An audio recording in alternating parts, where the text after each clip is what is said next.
2 తెలుగు రాష్ట్రాలు పోటీ పడుతున్నాయా? మరి అటుపక్క చూసుకున్నట్లయితే నారా లోకేష్ గారు 18 నెలల్లో ఎన్నో దేశాలకు పర్యటించిన సంగతి, మరి ప్రస్తుతం 5 రోజుల పాటు అమెరికాలో గూడా పర్యటిస్తున్నారు. మరి ఇటు చూసుకున్నట్లయితే తెలంగాణ గ్లోబల్ రైజింగ్ అని చెప్పి రేవంత్ రెడ్డి గారు నిర్వహిస్తున్నారు. మరి ఇప్పటికే కోమటిరెడ్డి వెంకటరెడ్డి వచ్చి ఏపీ సీఎం నారా చంద్రబాబు నాయుడు గారిని కూడా ఆహ్వానించారు. మరి అసలు ఈ పరిశ్రమల వేట 2 తెలుగు రాష్ట్రాలు మొదలుపెట్టాయి. మరి పరిశ్రమలు ఎవరి వైపు, ఏ రాష్ట్రం వైపు మొగ్గు చూపుతున్నాయి? మరి ఇరు రాష్ట్రాల పోటీ తీరుని ఏ విధంగా చూడాలి తెలుసుకునే ప్రయత్నం చేద్దాం. దీన్ని విశ్లేషించడానికి మనతో పాటుగా ఉన్నారు సీనియర్ జర్నలిస్ట్ డివి శ్రీనివాస్ గారు. నమస్తే సార్. నమస్తే.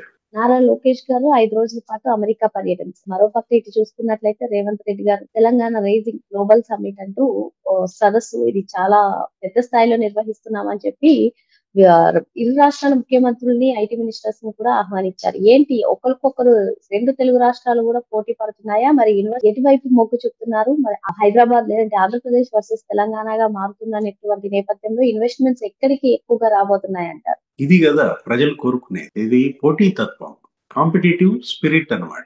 హెల్దీ కాంటెస్ట్ ఉండాలి, ఆరోగ్యకరమైనటువంటి పోటీ నడవాలి. 2 తెలుగు రాష్ట్రాలు మనం చూసాం. మొన్న విశాఖపట్నంలో సమ్మిట్ పెట్టారు. విశాఖ సమ్మిట్ మరి సక్సెస్ అయింది. దగ్గర దగ్గర 13 లక్షల కోట్ల పెట్టుబడులు, మనం కేంద్ర మంత్రులు అనేక మంది హాజరయ్యారు. అంటే పెట్టుబడిదారులు వివిధ దేశాల నుంచి తరలి రావటం, పరిశ్రమలు. ఆంధ్రప్రదేశ్ ఇవాళ గ్లోబల్ డెస్టినేషన్ గా మారినప్పుడు సుందర్ పిచై లాంటి వాళ్లే మనం చూసాం. సుందర విశాఖలో మేము గూగుల్ డేటా సెంటర్ పెడుతున్నామంటూ ఆయనే మాట్లాడారు. ఇదేంటి జగన్మోహన్ రెడ్డి ఆయన పీరియడ్ లో మరి అది కొరవడి, ఏది ఆ పోటీ తత్వం లేకుండా పోయింది. అతను తరిమేయటంలో పోటీ పెట్టాడు. ఏది పారిశ్రామికవేత్తల్ని తరిమేయటం. అసలు లులు మళ్ళీ అడుగు కూడా పెట్టినాను. ఆ చైర్మన్ అలీ వీళ్ళు చేసినటువంటి ఆ హెరాస్మెంట్ తట్టుకోలేక మళ్ళీ ఆంధ్రప్రదేశ్ లో మేము అడుగు కూడా పెట్టమని చెప్పి లులు ఆయన ఏంటి ఆ అలీ పారిశ్రామికవేత్త పేర్కొన్నాడంటే ఎందుకు ఎక్కడో దాగేందుకమ్మా? గల్లా జయదేవ్, అమర్ రాజా బ్యాటరీస్ మేమే తరిమేశామన్నాడు. ఎవరు? సజ్జల రామకృష్ణారెడ్డి ప్రెస్ మీట్ పెట్టి వచ్చి ఎక్కడ పెట్టుకున్నారు? చక్కగా మహబూబ్ నగర్ జిల్లాలో పెట్టారు. దగ్గర దగ్గర 10,000 కోట్ల పెట్టుబడులు. మరి ఆంధ్రప్రదేశ్ కోల్పోవడానికి ఆ రోజు జగన్మోహన్ రెడ్డి పాలన ఎవరో దాకా ఎందుకు మనం అంటోంది అదే. ఆ గల్లా రామచంద్ర నాయుడు, అమర్ రాజా బ్యాటరీసే ఉదాహరణ. మొత్తం తరిమేశాడు అనమాట. అంటే డ్యామేజ్ చేశారు, ఇమేజ్ ని డ్యామేజ్ చేయటం, చెడ్డ పేరు తీసుకురావటం. ఈ రోజు కూడా ముఖ్యమంత్రి చంద్రబాబు ప్రెస్ మీట్ పెట్టారు. ఏది జగన్ తీసుకొచ్చినటువంటి చెడ్డ పేరు నుంచి ఇవాళ ఆంధ్రప్రదేశ్ ఇప్పుడిప్పుడే మళ్ళా మంచి పేరు తెచ్చుకుంటోంది. మరి అసలు 6 లక్షల కోట్లతో విశాఖలో 6,000 మెగావాట్ల డేటా సెంటర్లు అంటే ఆషామాషిగా, అంటే డేటా సిటీగా విశాఖపట్నం మారుతుంది. మనం తీసుకున్నట్లయితే క్వాంటమ్ వ్యాలీ అమరావతి రేపు జనవరి కల్లా అది ఇనాగర్ చేయాలన్నట్టుగా లక్ష్యంగా పెట్టుకున్నారు.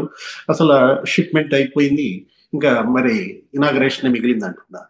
క్వాంటమ్ వ్యాలీ మరి అమరావతిలో కనుక వచ్చినట్లయితే దగ్గర దగ్గర ఒక 50,000 మంది విద్యార్థులకి క్వాంటంలో శిక్షణ కూడా ప్రారంభమవుతుందండి. అటు రాయలసీమ ఏంటి అది మనం చూసాం. కర్నూలు డ్రోన్ సిటీగా దాన్ని డెవలప్ చేస్తున్నారు. భరత్ ఎవరు? ఆ మంత్రి భరత్, పరిశ్రమల మంత్రి మొన్నగా కేంద్ర రక్షణ మంత్రి రాజ్నాథ్ సింగ్ ని కలిసి ఇక్కడ మరి భూమి పూజ, ప్రారంభోత్సవం, శంకుస్థాపనకు రమ్మని ఆహ్వానించారు. ఏది అక్కడ కళ్యాణ్ ఫోర్జ్, అక్కడ రక్షణ పరిశోధన సంస్థలు ఏర్పాటు చేస్తున్నారు.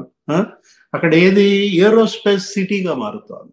అటు పునరుత్పాదక ఇంధన హబ్ గా చేస్తున్నారు. Renewable energy. ఈరోజు చంద్రబాబు ముఖ్యమంత్రి ప్రెస్ మీట్ లో కూడా రెన్యూవబుల్ ఎనర్జీ దాని గురించి మాట్లాడారు. అంటే ఏ విధంగా ఇవాళ సమగ్ర ఆంధ్రప్రదేశ్ అభివృద్ధి లక్ష్యంగా అన్ని జిల్లాలు, ప్రకాశం జిల్లాలో మనం తీసుకున్నట్లయితే ఆ బయోగ్యాస్ ప్లాంట్స్, మరి రిలయన్స్ వాళ్ళు అటు డేటా సెంటర్ కూడా పెడుతున్నారు. ఎక్కడ?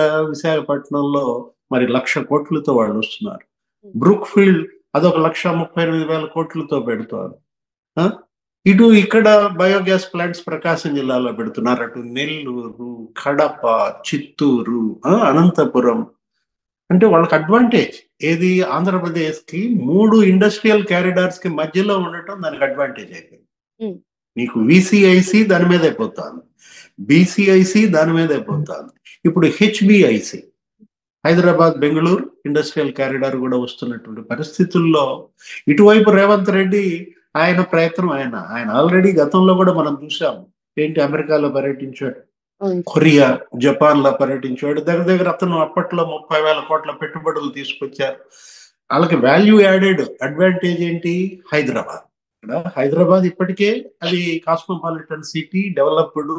మనం చూసాం, ఒక ఐటీ రంగమే అక్కడ దగ్గర దగ్గర 9 లక్షల మంది ఉపాధి పొందుతున్నారు. బీజం వేసింది చంద్రబాబే. మొన్న కోమటిరెడ్డి వెంకటరెడ్డి కూడా అదే అన్నారు కదా, ఏది హైదరాబాద్ అభివృద్ధి చేసింది మూల కారణం చంద్రబాబు.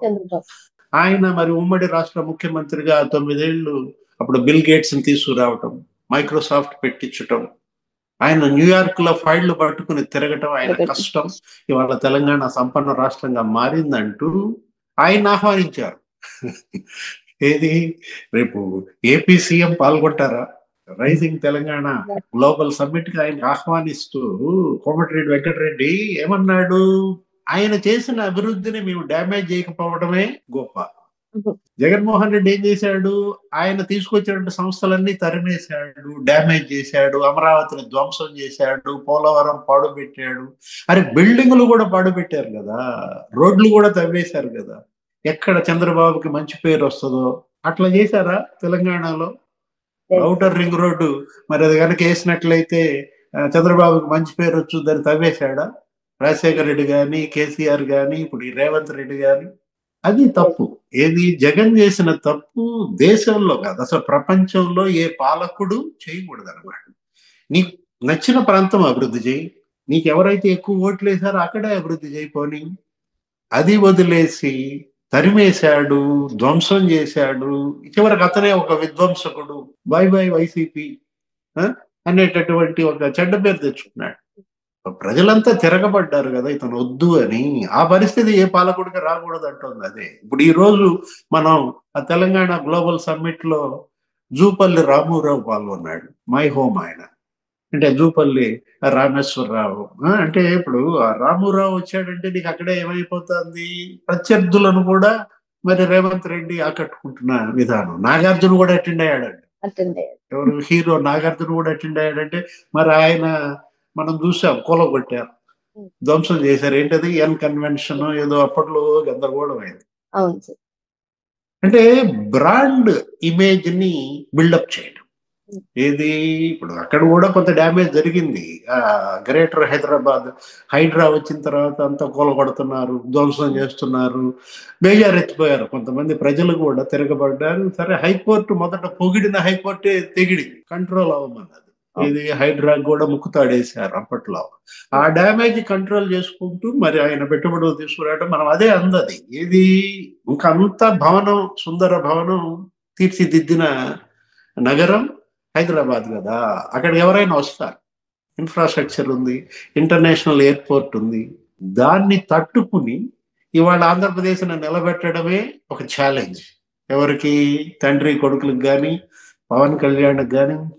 ఇక్కడ అది తీసుకున్నారు. దాన్ని మీటప్ అవ్వటం కోసం మరి ఈయన లోకేష్ నిన్న మనం చూసాం, తెలుగు డయాస్పోరా మీటింగ్ ఉద్దేశించి ఏం మాట్లాడాడు, ఎన్ఆర్ఐలకి కొత్త అబ్రివేషన్ చెప్పాడు. నాన్ రెసిడెంట్ ఇండియన్స్ కాదు, మీరు మోస్ట్ రిలయబుల్ ఇండియన్స్ అన్నాడు.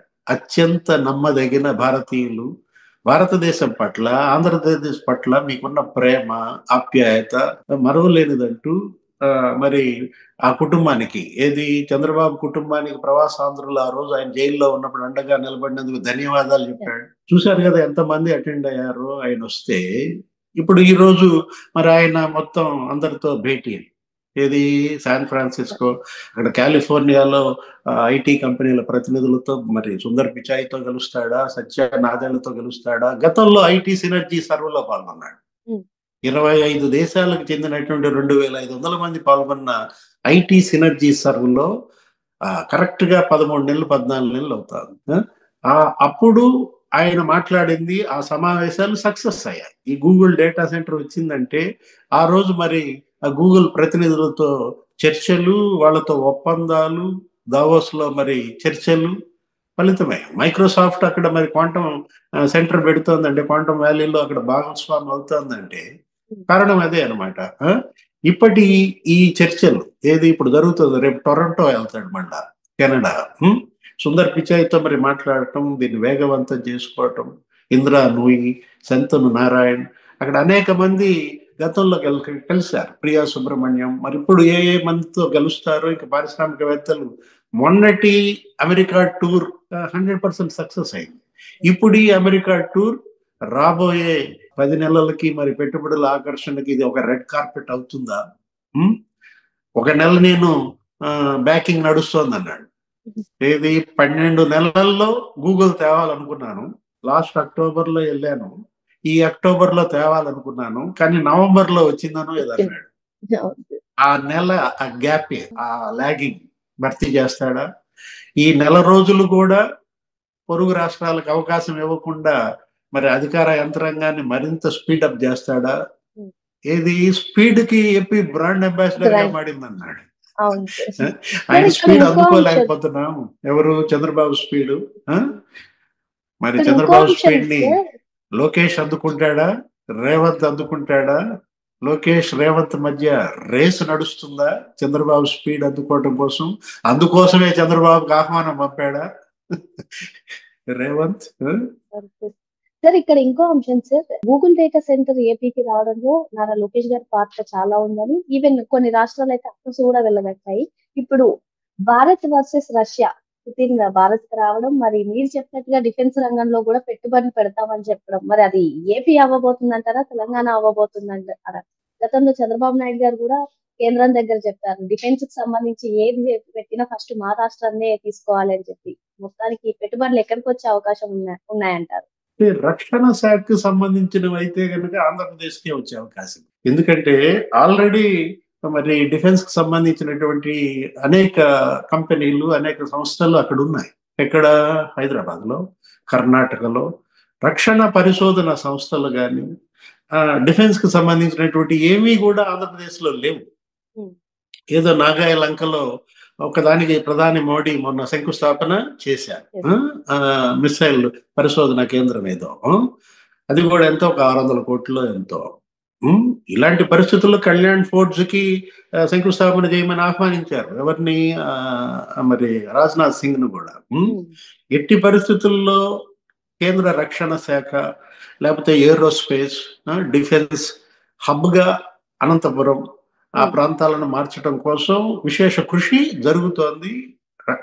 రాజ్నాథ్ సింగ్ పరంగా, ప్రధాని మోడీ పరంగా ఎటువంటి రక్షణ పరిశోధన సంస్థలు వచ్చినా అసలు ఒకటి కూడా లేనటువంటి ఆంధ్రప్రదేశ్ కి ప్రాధాన్యత ఇవ్వటం కేంద్రం యొక్క బాధ్యత.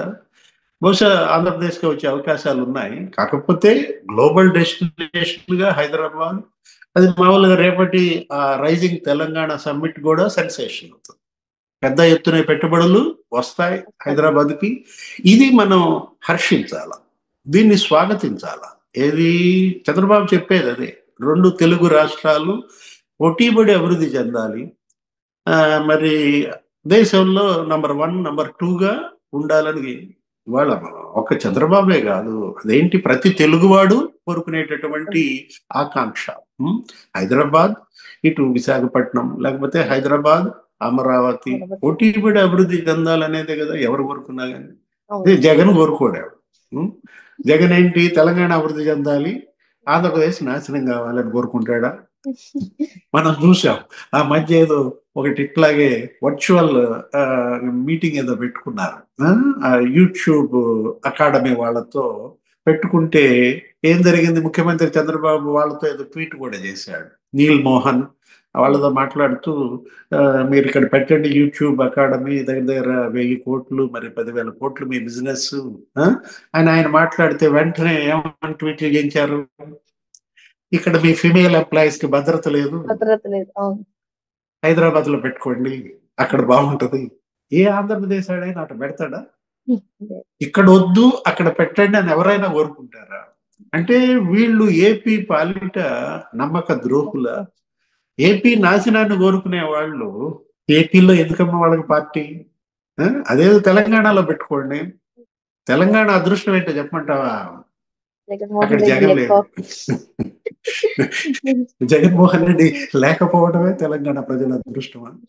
ఆంధ్రప్రదేశ్ ప్రజల ప్రారంధమా? ప్రజలే నిర్ణయించాలా, మనం ఏం చెప్తాం?